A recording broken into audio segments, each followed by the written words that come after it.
நமது மாதா தொலைக்காட்சியில் இல்லத்தில் இறையாட்சி என்ற இந்த அருமையான நிகழ்ச்சியில் இதுவரை திருச்சியிலிருந்து 50 வாரங்கள் மாதா தொலைக்காட்சி கிழக்கு மண்டலம் காவிரி கலை தொடர்பக தயாரிப்பில் 50வது வார சிறப்பு நிகழ்ச்சியாக திருச்சி உறையூர் புனித அந்தோணியார் ஆலய பங்கை சார்ந்த திரு சாமிமுத்து கிளாரா இவர்களுடைய இல்லத்தை இன்று நான் சந்திக்க இருக்கிறேன்.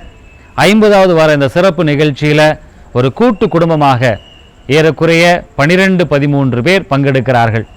கூட்டு குடும்பமாக வாழக்கூடிய இந்த குடும்பத்தில் இறைவனுடைய ஆட்சியை அவர்கள் எப்படி கட்டி எழுப்பி இருக்கிறார்கள் என்பதை பற்றி பார்ப்போம். வாங்க. இயேசுவுக்கே புகழ். இயேசுவுக்கே புகழ். சந்தோஷம். திருச்சி மறை மாவட்டம் திருச்சி காவிரி கலைத்தொடர்பு தயாரிப்பில் 50 வாரங்கள் இல்லத்தினுடைய இந்த ஆட்சி இறையாட்சியை பற்றி நம்ம அதிகமாக பேசியிருக்கிறோம். சரிங்களா?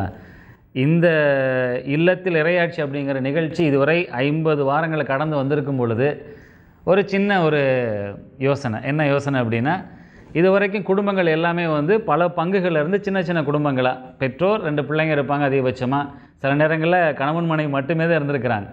இப்போ 50வது வாரம் ஏன் ஒரு பெரிய குடும்பத்தில் ஒரு நிகழ்ச்சி இருந்தால் நல்லா இருக்குமே அப்படின்ட்டு உறையூர் பங்கு தந்தை ஃபிலமன்ராஜ் ஃபாதர்கிட்ட கேட்கும் பொழுது ரொம்ப சந்தோஷமாக எங்கள் இடத்துல ஒரு ஃபேமிலி இருக்கிறாங்க அப்படின்னு சொல்லி உங்கள் குடும்பத்தை எங்களுக்கு அறிமுகப்படுத்தியிருக்காங்க. ஸோ 50வது வாரம் ஒரு வெற்றிகரமான ஒரு நிகழ்வாகவும் ஒரு கூட்டு குடும்பம் அப்படின்னு தான் சொல்லணும். நான் உங்கள் வீட்டை பார்க்கும் பொழுதே ஒரு பகுதிக்குள்ளே தான் இருக்கிறீங்க, இருந்தாலும் அது கிராமத்து சூழ்நிலையில் இருந்தால் ஒரு வீட்டில் இருப்பாங்க, நீங்கள் ஒரு இடத்துல இருக்கிறீங்க, அவ்வளோதான். ஸோ ஒரு இடத்துல ஒரு கூட்டு குடும்பமாக ஒரு பெரிய குடும்பமாக இருக்கிறீங்க. குடும்பத்தினுடைய தலைவர், பிள்ளைங்களோட பேரப்பிள்ளைங்க அப்படிங்கிற மாதிரி ஒரு சில பேரப்பிள்ளைங்க இங்கே எல்லாம் கூட இருக்கலாம், இருந்தாலும் பரவாயில்ல. ஸோ ஒரு பெரிய குடும்பத்தோடு இந்த 50வது வாரத்தை நம்ம தொடங்கியிருக்கிறோம். ஸோ இந்த பெரிய குடும்பத்தினுடைய கடவுள் அனுபவத்தை நம்ம பேச போகிறோம். ஸோ முதல்ல பங்கு தந்தை அவரோட சார்பாக இந்த பங்குனுடைய பெயர் என்ன, பாதுகாவலரோட இந்த பங்கு இயங்கிட்டு இருக்குது, இந்த குடும்பத்தை பற்றி ஒரு 2 வார்த்தைகள் நீங்கள் உங்களை பற்றி ஒரு அறிமுகம் சொல்லிடுங்க ஃபாதர். என்னுடைய பெயர் ஃபாதர் ஃபிலமன்ராஜ். நான் உறையூர் புனித அந்தோணியாருடைய அருள்தலத்தின் பங்கு தந்தையாக பணியாற்றி வருகிறேன். நம்முடைய இந்த குடும்பத்தை நான் தேர்ந்தெடுத்த நோக்கம் ஒரு விசுவாசமுள்ள குடும்பம், கடவுளுக்கு பயந்த குடும்பம், ஆலயத்திற்கு உதவி செய்யக்கூடிய குடும்பம், பல மக்களோடு ஐக்கியமாகின்ற குடும்பம், பேரும் புகழும் பெற்ற குடும்பம் என்று சொன்னால் கூட அது மிகையாகாது. ஏனென்றால் நம்முடைய இந்த உறையூர் பங்கில் ஒரு எடுத்துக்காட்டான வழிகாட்டியான குடும்பம் என்று சொன்னால் இந்த குடும்பத்தை என்னுடைய நினைவில் வந்தது. அதைத்தான் நம்முடைய தந்தை லியோட்டு சொன்னேன். மகிழ்ச்சியாக ஏற்றுக்கொண்டு இந்த நாளில் நம்ம இந்த இல்லத்திரையாட்சியை நாம் துவக்கியிருக்கிறோம். ஆக இது அருமையான நேரத்தில் இந்த மாத தொலைக்காட்சியை நான் வாழ்த்து கடமைப்பட்டிருக்கிறேன். நம்முடைய காவிரி கலை தொடர்பகத்தையும் நாம் மனமாற வாழ்த்தி இந்த நிகழ்ச்சியை நாம் சந்தோஷத்தோடு மகிழ்ச்சியோடு 50வது எபிசோடு சொல்லக்கூடிய நிகழ்வாக நாம் மாற்ற மகிழ்வோடு நம்முடைய கருத்துக்களை எல்லாம் பகிர்ந்து கொள்வோம். சந்தோஷம் ஃபாதர். அதாவது 50வது வாரத்தில் மற்ற மறை மாவட்டத்தில் ஏறக்குறைய 60க்கும் மேற்பட்ட பங்குகள் இருந்தாலும் உறையூர் பங்கிலிருந்து ஒரு குடும்பம் வந்துங்கும்போது அது எனக்கு ஒரு மிக்க மகிழ்ச்சி. குடும்பத்தினுடைய தலைவர் தன்னை பற்றி அவருடைய பெயர், எங்கே அதிக நாட்கள் பணிபுரிஞ்சிங்க அப்படிங்கிற ஒரு வார்த்தைகள் அறிமுகப்படுத்திங்க, நல்லாயிருக்கும். மிக்க மகிழ்ச்சி தந்தையர்களே. இன்றைய தினம் 50வது நிகழ்ச்சியாக மாதா தொலைக்காட்சியிலே இல்லத்தில் இறையாட்சி என்பது குறித்து எங்களுக்கு இந்த வாய்ப்பை தந்தமைக்காக நான் பெரிதும் உங்களுக்கு கடமைப்பட்டிருக்கிறேன், நன்றி கூறுகிறேன். தந்தை ஃபிலமன்ராஜ் அவர்கள் நல்ல முறையிலே இந்த பங்கிலே இருந்து எங்களை வழிநடத்தி கொண்டிருக்கிறார்கள். அடிக்கடி நாங்கள் சந்திக்கிறோம், பேசுகிறோம். பங்கினுடைய நிகழ்ச்சிகளை பற்றி அவரிடத்தில் நாங்கள் பேசுவதும் அவர் எங்களுக்கு கூறுவதும் அதில் நாங்கள் பங்கு பெறுவதும் அது தொடர்கதையாக இருந்து கொண்டிருக்கிறது, மகிழ்ச்சியான ஒரு நிகழ்ச்சியாக. ஆகவே தந்தையர்களை நான் வரவேற்று இந்த குடும்பத்தினுடைய தலைவன் என்ற முறையில் நான் சில செய்திகளை முன்னாலே உங்களுக்கு நான் தெரிவிக்க கடமைப்பட்டு இருக்கிறேன். என்னுடைய பெயர் சாமி முத்து. திண்டுக்கல் பக்கத்திலே வெள்ளோட்டு கிராமத்திலே பிறந்து வளர்ந்து இந்த திருச்சிக்கு நான் தூய சூசையப்பர் கல்லூரி, இப்பொழுது வளனார் கல்லூரி என்று நாம் அழைக்கிறோம். ஆகையினால அந்த கல்லூரியில் 1958 நான் விரிவுரையாளராக முதல் பணியை நீங்கள் ஏற்றீங்க. முதல் பணி விரிவுரையாளர் அப்படின்னா அது அந்த என்ன பணி கொஞ்சம், ஏன்னா லெக்சரர்னு சொல்றோம் பாருங்க. தமிழ் வார்த்தை சொன்னால் சில பேருக்கு புரிய மாட்டேங்குது இப்பெல்லாம். நிச்சயமா. சொல்லுங்க. ஆகையினால முதல்ல நான் லெக்சராக தான் இந்த கல்லூரியில் பணி பணியேற்றேன். விரிவுரையாளராக வந்து தொடக்கத்தில் பணி செய்ய ஆரம்பிச்சிங்க. நான் எத்தனை ஆண்டுகள் அந்த பணி செஞ்சீங்க? விரிவுரையாளராக நான் ஒரு 7 ஆண்டுகள். 7 ஆண்டுகள். அதற்கு அடுத்து அந்த நேரத்தில் நான் தேசிய மாணவர் படையினுடைய அதிகாரியாகவும் இருக்கின்ற வாய்ப்பை பெற்று 1960 ஆகவே விரிவுரையாளராகவும் தேசிய மாணவர் படை அதிகாரியாகவும் இருந்து கல்லூரியில் பணிபுரிந்து வந்தேன். நான் 32 ஆண்டு காலம் அதே கல்லூரியில் தான் பணிபுரிந்து வந்திருக்கிறேன். நான் விரிவுரையாளராக, பேராசிரியராக, தமிழ்துறை தலைவராக அந்த கல்லூரியிலே முதல் முறையிலே இயேசு சபையினர் இல்லறத்தாரும் பங்கு பெற வேண்டும் நிர்வாகத்திலே என்ற ஒரு எண்ணத்திலே என்னை தேர்ந்தெடுத்து முதல் முறையாக கல்லூரியிலே துணை முதல் பதவியை எனக்கு 1982 வழங்கினார். அந்த வகையில் வந்து முதல் பொதுநிலையில இருந்து ஒரு நிர்வாகத்துறைக்கு நீங்கள் தேர்ந்தெடுக்கப்பட்டது மிக்க மகிழ்ச்சி. உண்மையாக தந்தையே. ஏனென்று கேட்டால் அவர்களுக்கு ஒரு தயக்கம் இருந்தது. ஏனென்றால் நிர்வாகத்துக்கு வருகிற பொழுது அவர்களோடு ஒத்துப்போக வேண்டும், நிர்வாகத்திலே பங்கு பெற வேண்டும், நிர்வாகத்தினுடைய நடைமுறைகளை சரியாக கொண்டு நடத்த வேண்டும். அப்படி அவர்கள் பார்த்துத்தான் என் மீது நம்பிக்கை வைத்து தேர்ந்தெடுத்தார்கள். சந்தோஷம். இப்போ இத்தனை ஆண்டுகள் வந்து ஒரு கல்லூரியில் இருந்தீங்க. அதன் பிறகு எப்போ ஓய்வு பெற்றீங்களா, இல்லை வேற என்ன பணிகள் மாறி? நான் வந்து 5 ஆண்டுகள் தான் துணை முதல்வராக இருந்தேன். அதற்கு பிறகு மற்றவர்களுக்கு அந்த வாய்ப்பை கொடுத்தீங்க, விரும்பினார்கள், அதை கொடுத்தோம். Okay okay. 1990 நான் ஓய்வு பெற்றீங்க. ஸோ 90க்கு அப்புறம் உடைய காலங்களில் நம்ம மற்றவங்கள்ட்ட உங்கள் பிள்ளைங்கள்ட்ட பேசினதுக்கப்புறம் வருவோம். நானே கேட்குறேன் 90க்கு அப்புறம் என்ன பண்ணீங்க அப்படின்ட்டு. அவங்க தலைவிட்டு அவங்களோட பெயர் என்ன பண்ணாங்கன்னு கொஞ்சம் சொல்லிடுங்களேன். என்னுடைய பெயர் கிளாரா மேரி. நான் என்னுடைய கணவர், நான் உண்மையான ஒரு மனைவியாகவும் என் பிள்ளைகளுக்கு நான் ஒரு வழிகாட்டியாகவும் இருந்திருக்கின்றேன். எனக்கு 6 பிள்ளைகள், 5 மகன்கள், ஒரு பெண் குழந்தை. 5 மகன்கள், ஒரு பெண் குழந்தை. ஸோ உங்களுடைய கணவர், உங்களுடைய வீட்டு தலைவர் வந்து ஒரு கல்லூரி வாழ்க்கையில் அதிகமாக செலவிட்டிருக்கிறாரு. அப்போ நீங்கள் வந்து ஒருவேளை என்னைக்காவது ஒரு நாள் நானும் ஒரு கல்லூரியில் ஒரு பேராசிரியராக இருந்திருக்கலாமே அப்படின்னு ஒரு எண்ணம் உங்களுக்கு எப்போயாவது தோன்றியது உண்டா? அப்படி தோணலை. அவங்க முழுமையாக அவங்க வந்து காலேஜுக்கே தன்னை ஒப்படைச்ச மாதிரி அங்கேயே தான் அவங்களுக்கு அதுதான்.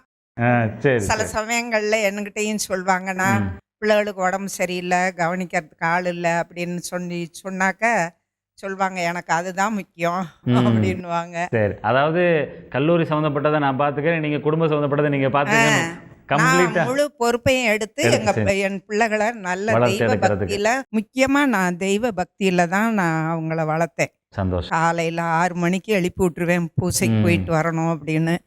வந்த உடனே அவங்க எங்கே போகிறாங்க, எங்கே இது பண்ணுறாங்க ரொம்ப கவனமாக கவனிச்சுக்கிட்டேன். ஏன்னா அவங்களுக்கு நேரம் இருக்காது, அவங்களுக்கு வீட்டை கவனிக்கிறதுக்கே நேரம் இருக்காது. முழு பொறுப்பும் நான் எடுத்துக்கிட்டேன். எல்லா பிள்ளைகளுமே தெய்வ பக்தியில் ரொம்ப ரொம்ப சிறந்து இருக்கிறாங்க, இப்பவும் இருக்கிறாங்க.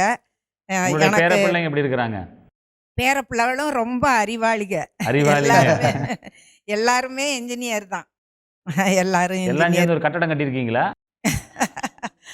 இது எல்லாரும் நல்ல மூத்த பேத்தி வந்து பிரியான்னு சொல்லிட்டு ம் அது இப்போ பெங்களூர்ல இருக்குது. சரி, சந்தோஷம். இந்த நிகழ்வுக்கு அவங்களால வர முடியல. வர இருந்தாலும் பரவாயில்ல, முடியல. பரவாயில்ல. அதுவும் ஒரு காலேஜில் லெக்சரராக இருக்கு. சரி. அவங்க ஹஸ்பண்ட் வந்து ஒரு இதில் கம்பெனியில் மேனேஜராக இருக்காரு. ம் இது கொள்ளு பேரன் ம் ரொம்ப அறிவுள்ளவன். அவன் இப்ப இருந்தே தெய்வ பக்தியில அவ்வளவு சிறந்து இருக்கிறான். எங்களுக்கு வந்தான்னா எங்களுக்கு ஸ்லோ போடுவான் அவன். உங்களுக்கு சில ஆமா. ரொம்ப ரொம்ப ரொம்ப என் குடும்பத்தை கடவுள் வந்து நிறைவா ஆசீர்வதிச்சிருக்காரு. நான் ஒவ்வொரு நாளும் நன்றி சொல்கிறேன். சந்தோஷமா. எனக்கு நான் சொல்றதுக்கே என்னன்னு தெரியல. நான் நினைச்சதெல்லாம் எனக்கு கடவுள் கடவுள் கொடுத்திருக்காரு. கொடுத்துருக்கிறார். சரி, நான் அடுத்து ஒருனா நான் வரும்பொழுது கேட்குறேன், ஒன்றா சொல்லுங்க. ஸோ அடுத்து உங்களுடைய மூத்த பிள்ளை இங்கே யார் இருக்கிறது? மூத்த பிள்ளை நீங்கள் சொல்லுங்க. என்னுடைய பெயர் எஸ். பாப்பு பெஞ்சமின் இளங்கோ. நான் தூய வளனார் தன்னாட்சி கல்லூரியில் ஆங்கிலத் துறையில் தலைவராகவும் இப்பொழுது PRO என்று புதிய ஒரு பதவி எனக்காக ஏற்படுத்தப்பட்டு கொடுக்கப்பட்டிருக்கிறது. இந்த வருடம் நான் ஓய்வு பெறுகிறேன். 1981 இருந்து இன்று வரை நான் முழுமையாக என்னை ஒப்படைத்து ஸோ அந்த கல்லூரியில் எத்தனை நான் ஆண்டுகள் பணிபுரிந்து வருகிறேன். இருந்திருக்கிறீங்க? 32 ஆண்டுகள் படிச்சது அங்கே தானா? படித்தது அங்குதான். அதை சேர்த்து சொல்லுங்க. எத்தனை பள்ளி, ஆண்டு? கல்லூரி பள்ளி அனைத்தும் சேசு சபை குருக்களால் நான் உருவாக்கப்பட்டீங்கன்னு சொல்லலாம். உருவாக்கப்பட்டவன். சரி, அந்த கேம்பஸ்குள்ளே நீங்க வாழ்க்கையை பாதி நாள் முடிச்சிட்டீங்க முழுமையாக. இதுக்கு யாரு காரணம்? அப்பாவா இல்ல நீங்க சொந்த எனக்கு ரோல் மாடல் என்று சொல்லக்கூடியவர் என்னுடைய தந்தையார். தந்தை. ஸோ தந்தை வழியிலே வந்த மாதிரி அவரோட பின்பற்றி நீங்க அதே வளாகத்துக்குள்ளேயே உங்களுடைய வாழ்க்கை அதிகமாக இருந்தது. வளம் வந்து கொண்டிருக்கிறேன். வளம் வந்து கொண்டிருக்கிறீங்க. சரி, சந்தோஷம். மூத்த பிள்ளைக்கு அப்புறம் 2வது பிள்ளை நீங்க. ஸோ உங்களை நீங்க அறிமுகப்படுத்திக்கங்க. என்னுடைய பெயர் எஸ். அந்தோணி அன்பரசு. நான் இப்பொழுது லால்குடி அரசு மேல்நிலைப் பள்ளியில் தலைமை ஆசிரியர் பொறுப்பில் இருக்கிறேன். இயற்பியல் முதுகலை ஆசிரியராகவும் அப்பள்ளியில் பணியாற்றி வருகிறேன். நானும் வந்து இங்கே தான் சென்ட் ஜோசப்பில் 6வதுலேருந்து MSc வரைக்கும் படித்தோம். சரி, சந்தோஷம். பங்குல பல ஈடுபாடுகளில் இருக்கோம், கொயர் அது மாதிரி இதில். சரி, சந்தோஷம். இப்போ நீங்கள் ஆசிரியர் பணி எப்படி தேர்ந்தெடுத்தீங்க? அது எங்கள் குடும்பத்தில் அது மாதிரி ஆசிரியர் பணிங்கிறது அப்பாவோட வழியாக நாங்களும் அது ஒரு எல்லாருக்கும் சமூகத்துக்கு ஒரு டாக்டருக்கு அப்புறம் நாங்கள் தான். நீங்கள் தான். ஆமாம். சரி, சரி, சந்தோஷம். இப்போ உங்களுக்கு அடுத்த பிள்ளை யாரு? எனது பெயர் சகாயம் பால் பாண்டியன். நான் ரியல் எஸ்டேட் துறையில் இருக்கின்றேன். இந்த இடத்திலிருந்து 14 கிலோமீட்டர் தொலைவில் உள்ள ஏர்போர்ட் அருகில் குண்டூர் கிராமத்தில் அங்கே எனது தந்தையாரால் அங்கே வாங்கப்பெற்ற ஒரு 12 ஏக்கர் லேஅவுட் என்று சொல்வார்கள், நியூ மங்கள நகர் என்ற பெயர். அதிலே நான் வீடு கட்டி அங்கே குடியிருந்து வருகின்றேன். சந்தோஷம். அங்க ஒரு சிறிய பண்ணை மாதிரி வைத்திருக்கிறேன். பண்ணை மாதிரி வைத்திருக்கிறீங்க. உங்களுடைய இந்த கல்வி சம்பந்தம் இல்லாத ஒரு துறையை தேர்ந்தெடுத்துக்கிறீங்களே, அதுக்கு யார் உங்களை தூண்டுதல் கொடுத்தது? இயல்பாகவே வந்தது. ஸோ அதனால வந்து உங்களுடைய நேச்சர், உங்களுடைய இயல்புக்கு அது ஒத்து வரும் அப்படின்னு முடிவு. கிராம சூழ்நிலை காரணமாக அங்கே இப்போ வச்சிருக்கிறது. ஸோ அந்த நேரத்தில் வந்து கல்வித்துறை இல்லாமல் இன்னொரு துறைக்கு போகணும்னு நீங்கள் போயிருக்கிறது உங்களுடைய இயல்பு. நான் வந்து இதே புனித வளனார் கல்லூரியில் அதே ஹையர் செகண்டரி நீங்களும் அங்கே தான் படிச்சீங்க? ஆமாம், பிகாம். சரி, சரி, ஓகே, சந்தோஷம். ஸோ படித்தது அங்கேனாலும் உங்களுடைய துறை வேறு துறையாக மாறிடுச்சு. சரி, சந்தோஷம். உங்களுக்கு அடுத்த நீங்கள் சொல்லுங்கள். என் பெயர் சில்வியா சௌரி முத்துமேரி. நான் வந்து எங்கள் வீட்டில் 4வது பொண்ணு. என்னுடைய கணவர் ஜோசப் லால்மோகன். நீங்கள் என்ன பணி செய்கிறீங்க? நான் ஹவுஸ் ஒய்ஃபாக இருக்கிறீங்க. எனக்கு 2 பையங்க. உங்களுக்கு 2 பிள்ளைங்க. சரி, உங்களுடைய இந்த பள்ளி பருவங்களில் அப்பா மாதிரியோ அல்லது அண்ணன்கள் மாதிரியோ ஒரு வேளை வந்து நம்ம வந்து ஒரு இதாக ஆகலாம் அப்படின்னு ஒரு வேளை எப்பயாவது நினச்சி பார்த்தீங்களா? அந்த மாதிரி அப்போ நினைக்கல. சரி, இப்போ ஒருவேளை நம்ம ஒரு பேராசிரியராக ஆயிருந்திருக்கலாமோ அப்படின்னு என்னைக்காவது ஒரு நாள் ஏதாவது நினச்சி பார்த்தீங்களா? வீட்டில் இருக்கிறதுனால தான் பிள்ளைங்களை நல்லா வளர்க்க பாருங்க, நீங்கள் வந்து அம்மா மாதிரி அம்மா மாதிரி சொல்லிட்டீங்க. அதாவது வந்து அப்பாவோட வழி பின்பற்றுறது அண்ணன்களாக இருந்தாலும் நம்ம வந்து நம்ம அம்மா ஸ்தானத்தில் இருக்கிற மாதிரி வீட்டுக்குள்ளவங்களுக்கு பார்த்தாலே ஒரு பெரிய பணி அப்படின்னு முடிவு பண்ணிட்டீங்க. நிறைவாக செஞ்சுட்டு இருக்கிறீங்க. சரி சரி, சந்தோஷமா. இப்போ உங்களுக்கு அடுத்து சகோதரிக்கு அடுத்தது அவன் ஆரோக்கியம் பெஸ்கி நேருன்னு சொல்லி அவர் ஆந்திரா லோயலா கல்லூரியில் பேராசிரியர், கணிப்பொறி பேராசிரியராக இருக்கிறாரு. அங்கே பணிபுரிஞ்சிட்டு இருக்கிறாரு. அவங்க ஒய்ஃப் அங்கேயே அவங்க ஒரு ஆந்திரா மெட்ரிகுலேஷன் ஸ்கூல்ல ஒர்க் பண்றாங்க. சரி. கடைசி பையன் தாமஸ் முத்துவலன், அவர் அமெரிக்கால கணிப்பொறி வல்லுநராக இருக்காரு. அவரை மட்டும் வெளிநாடு அனுப்பிச்சிட்டீங்க. மற்றவங்கெல்லாம் இந்தியாவுக்குள்ளே அப்பா பக்கத்துல இருக்கும். சரி சரி, அப்பா பக்கத்தில் இருக்கிறீங்க. அவர் மட்டும் வெளியில் பணிபுரிஞ்சிருக்கிறார். சரி, மற்றவங்க அவங்கள அறிமுகப்படுத்துறதுக்கு முன்னாடி பங்கு தந்தை இடம் இப்போ எத்தனை ஆண்டுகள் ஃபாதர் நீங்கள் வந்து? நான் 4 ஆண்டுகள் இப்போ நிறைவு பெற்றிருக்கேன். 4 ஆண்டுகள் நிறைவு பெற்றிருக்கீங்க. 5ஆம் ஆண்டு இப்போ தொடங்கி இருக்கிறீங்க.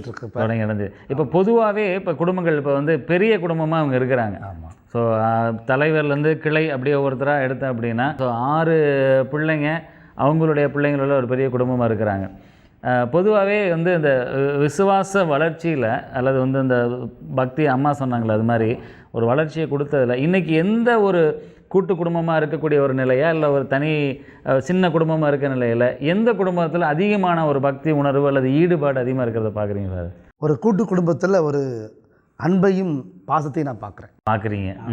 ஏன்னா பொதுவாக பார்த்துட்டோம்னா தனிப்பட்ட குடும்பங்களை பார்க்கும் பொழுது அவங்க அந்த வீட்டுக்கு போனால் தான் ஒரு மகிழ்ச்சி சந்தோஷம் கிடைக்கும்.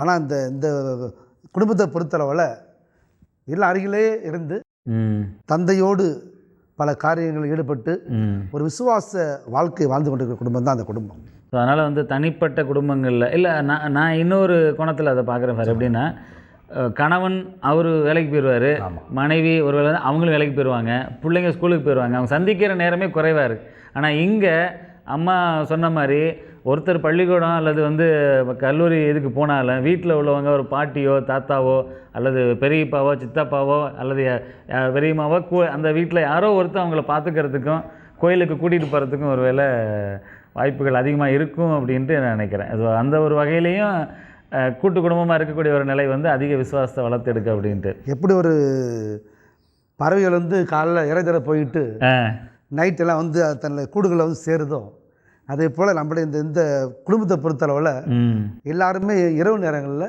எல்லாம் செயல்பாடு பெறுவது என்னுடைய குடும்பத்தினுடைய சிறப்புன்னு சொல்லலாம். குடும்பத்தினுடைய சிறப்பு. ஆமாம். நம்முடைய இந்த மூத்த மகன் பேராசிரியர் பாபு பெஞ்சன் இளங்கோ வந்து இந்த பகுதியினுடைய அன்பிய பொறுப்பாளர். ஓ சரி சரி. அன்பிய பொறுப்பாளர் இந்த மக்கள்லாம் அண்ணாமலை நகர மக்கள்லாம் இணைத்து பல காரியங்கள் செய்து கொண்டிருக்கிறாரு. அன்பரசு வந்து பாடல் குழு இருக்கிறார். ஓ சரி, இந்த மங்கள பாடல் இருக்காரு. சரி சரி. அதே போல் இந்த ரவீனாலாம் வந்து ஜோன்ஸ்லாம் வந்து வாசகங்கள் வாசிக்கிறதுக்கு ஆர்வமாக வந்து ஆலயத்தை முன் வரக்கூடியவங்க. ஏன்னா பேராசிரியர் வந்து பல நேரங்கள் நாங்களே வாசிக்க கொடுத்துருக்கோம் வாசகம்.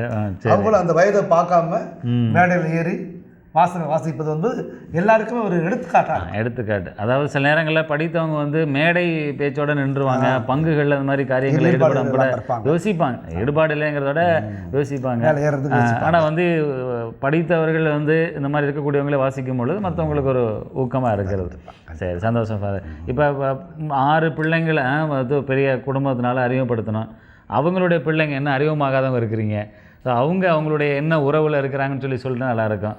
என் பெயர் ஜோஸ்பின் கிளாரா. நான் இந்த வீட்டினுடைய மூத்த மருமகள்.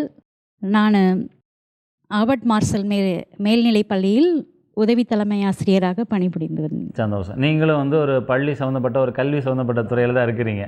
ஸோ 2 பேருமே கல்வி சம்மந்தப்பட்டங்கிறதுனால எந்த ஒரு நீங்களே தேர்ந்தெடுத்த ஒரு இதுதான். சந்தோஷம். என் பேர் மோனிகா இளவரசி. நான் வந்து பேராசிரியராக ஒர்க் பண்ணுறேன் மேம்செட் காலேஜில். நான் வந்து பெஞ்சமின் இளங்கோ அவங்களோட 2வது பொண்ணு. ஸோ மூத்த குடும்ப தலைவருடைய மூத்த பிள்ளையுடைய 2வது பொண்ணு. எனக்கு 2 பெண் பிள்ளைகள். மூத்த பெண் பிள்ளை மரியப்பிரியா, பெங்களூரில் பேராசிரியராக பணிபுரிகிறார். 2வது மகள் மோனிகா இளவரசி. 2 பேருமே உங்களை மாதிரியே திரும்ப பேராசிரியர். அதாவது அப்பாட்டிருந்து வர்ற ரூட்டை நீங்கள் அப்படியே கிளியர் பண்ணி பண்ணுறீங்க. ஏன்னா பேராசிரியர் பணி என்பது ஒரு அறப்பணி. அறப்பணி. அந்த அறப்பணிக்கு நம்மை நாமே அர்ப்பணிப்பது என்பது இறை மதிப்பீடுகளை வெளியே கொண்டு வருவதற்கு படியாக அமைகிறது. அதனால அந்த அந்த லைன் கிளியர் பண்ணி அப்படியே போறீங்க. சரி, சந்தோஷம். எங்கள் குடும்பத்தின் முதல் கொள்ளுப்பேரன், அவன் பெயர் Jeffrey. I used to call him the brilliant boy of Bangalore. ஏனென்றால் பெங்களூரில் அவன் வசிக்கக்கூடிய அந்த சூழல். அவனுடைய தாயார் என்னுடைய மூத்த மகள் மரியப்பிரியா, என்னுடைய மருமகன் பெயர் ராஜேஷ். இருவரும் பக்தியில் அந்த பையனை வளர்ப்பது, அந்த பையனை அவருடைய அப்பாயி என்று சொல்லக்கூடிய அந்த பெரியவர் கூட இருந்து வளர்த்த போது தினந்தோறும் வெளியே செல்லும் போதும் உள்ளே